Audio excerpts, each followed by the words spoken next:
Bonjour, nous représentons l'institution Sainte Jeanne d'Arc de Dakar, les élèves de la seconde SA, SB, L2 ainsi que le programme français pour un projet à but humanitaire, un projet de citoyenneté dénommé Initiation communautaire à la goutte de lait de Ndartout. Donc c'est un projet à laquelle il consiste à faire un pavage autour de la goutte de lait, mais aussi rapporter des dons ainsi que des jeux d'enfants au jardin d'enfants. Donc c'est un projet qui nous est tenu à cœur et qu'on n'a eu que 2 mois pour présenter. On n'a eu que 2 mois pour faire une récolte. On n'a eu que 2 mois pour récolter de l'argent, ne serait-ce que le minimum. Donc je dirais que ce projet a été fait avec les moyens du bord. Et qu'est-ce que vous venez amener? Nous avons amené du sucre, du blé, du lait, du mil aussi, ainsi que des couches et aussi des jeux pour le jardin d'enfants. Il faut tout d'abord reconnaître que ce projet a été proposé par un visionnaire, par notre éminent professeur d'histoire et géographie, M. Justin Samy. Donc il nous a proposé ce projet et on a eu un coup de cœur quand nous avons vu que les générations anciennes étaient là pour faire la même chose. Donc ce n'est que l'éternelle répétition de l'histoire et nous ne sommes que là pour continuer, pour essayer de satisfaire les enfants, pour essayer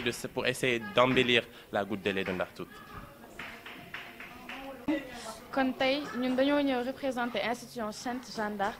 man maa ngi tudd Khadijatou Diop donc ñoo ngi présenter seconde SA SB ainsi que programme français bi tey dañoo ñëw visiter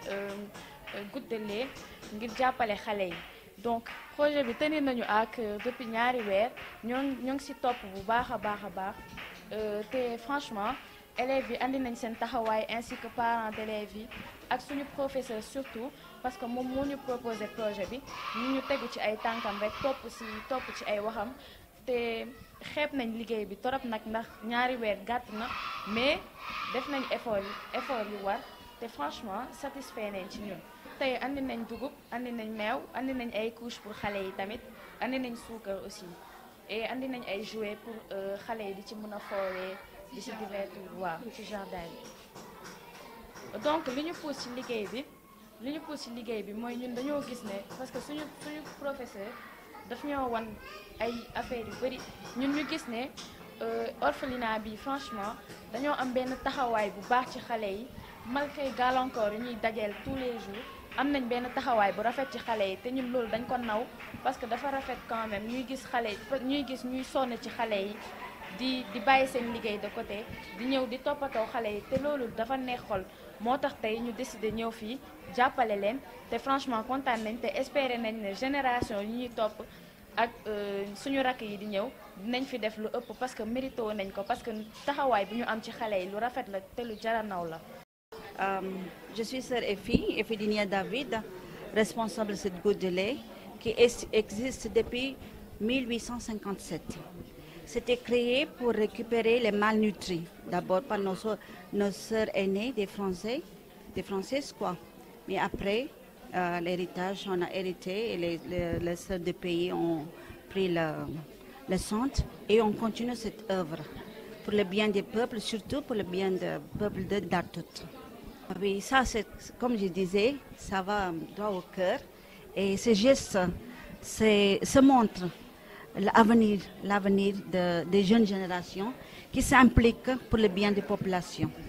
Donc c'est quelque chose qui apporte pour les pauvres aussi. Les pauvres ont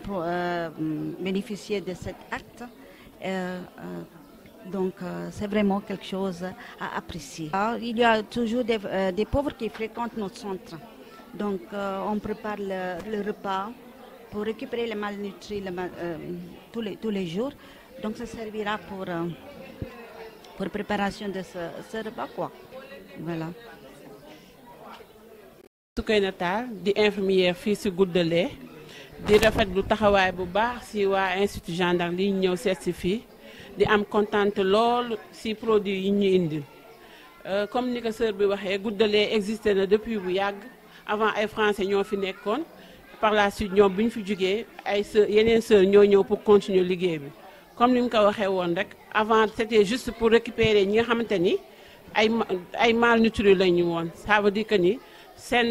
dañu tuuti par rapport ak seen âge ak yooyu moom lañ leen daawoon def pour récupérer leen fii di leen toggal di leen defaral ay farine yoo xam te ne bu ñu demee seen kër mën nañ ko utiliser. léegi nag ñoo ngi kontaan trop si teraanga yi ngeen ñu indil dina tax dinañ si mën a jàppale bépp nit bi parce que fii du faj kese lañ fiy def dina am nit ñoo xamante ne dañ fiy ñëw te seen doole demeewul noonu suñ leen mënee aider par rapport ak loolu dinañ ko def te yii ngeen ñu indil dina baax lool si ñoom xale yi nga xam dañu malnutri ak ñi nga xamante ne dañ fiy ñëw dinañ am problème mu couche ak yooyu yëpp lii nii dina tax bu baax ñun dinañ leen si mën aider par rapport ak loolu ñoo ngi si kontaan bu baax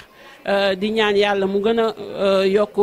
kàttan bi ak yéene bi ngeen am si ñëpp ñi nga xamante ni da nga leen di dimbali yàlla yokk mën-mën bi ba lépp loo leen si doon wut rek suñu borom defal leen ko incha allah merci beaucoup. Today, gathered in the heart of St. Louis, we are here to shine a light on an immense compassion and humanity, the support for That Tooth Orphanage. In a world often characterized by the hustle and bustle, it's easy to overlook those who need our help the most. Yet, here in our community, we have rallied together to make a difference in the lives of the most vulnerable among us, the children without families to call their own. The orphanage of St. Louis stands a beacon of hope for these children, offering them not just a roof over their heads, but also love, care, and opportunities for a brighter future. It's a place where every child is seen, heard, and valued, a place where dreams are nurtured and possibilities are endless. But behind the walls of the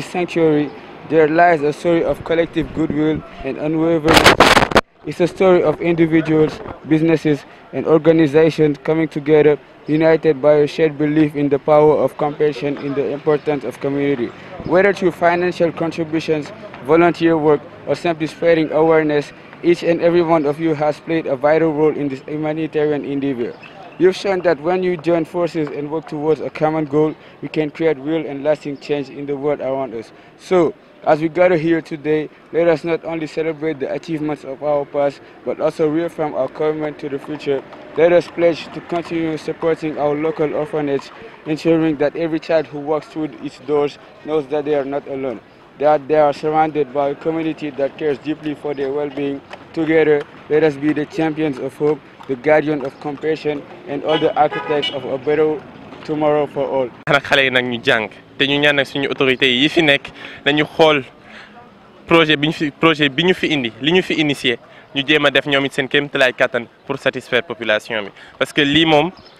quand même bu ko gisee dañ ko war a rafetlu waruñ ko ñaawlu mais dañ ko war a dolli pour que